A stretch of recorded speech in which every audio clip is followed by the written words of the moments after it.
Let's talk about topic 1.3 in AP Chemistry, which is elemental composition of pure substances. So remember that pure substances can be broken down into two categories. You can have elements and you can have compounds. Now, just because it's an element doesn't mean it doesn't have a subscript.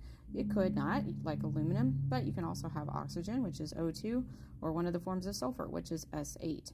As long as it only contains one type of atom, that makes it an element.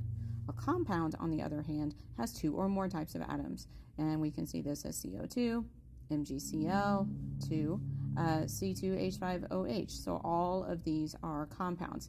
Now, these are held together in fixed proportions, and you would find these either in the form of like a lattice, sometimes when you have a solid, or you can have them bonded together to form a molecule. Depends on the substance you're talking about, and we'll get more into that as the course goes on. Okay. So a compound always has the same formula. In other words, water is always H2O, and that is called the law of definite proportions. So it doesn't matter where you go, water is always going to be H2O, carbon dioxide will always be CO2, and so on and so forth. And that is true all the way up into giant molecules like proteins. So when you want to find the empirical formula, we've got a cute little rhyme. So percent to mass, mass to moles, divide by small, multiply to whole. This part we don't often see in the AP curriculum. They don't usually give you a percentage breakdown of element and then ask you to find the empirical. We normally see mass values and we go from there, because what they do is they like to give you lab data from a gravimetric analysis lab and ask you to calculate the empirical formula from that. So let's check out what an example of this might look like. So a sample is analyzed by gravimetric analysis and found to contain 3.5 grams of iron and 3 grams of oxygen. What is its empirical formula? All right, so we're going to apply our cute little rhyme. So the first part of the rhyme is mass to moles. So let's just write down our mass values. So I like to organize it this way, where I single out each element into its own line. So 3.5 grams of iron, and I've got 3 grams of O2. And then just like in all chemistry calculations, the next thing you're going to do is to convert to moles.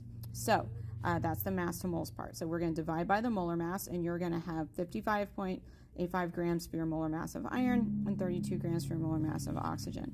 So when we do that division, we're going to get molar amounts of 0.063 moles for iron and 0.094 moles for O2. At this point, we're going to establish our ratios, and we're going to do that by dividing by the smallest value here. So you literally look at your values and pick the smallest. So iron has the smallest value with 0.063.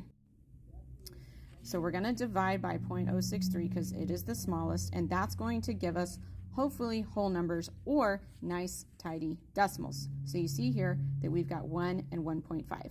So 1.5 is a nice tidy decimal. So the number we can multiply 1.5 by to get rid of the decimal is 2, because that's the inverse of this decimal.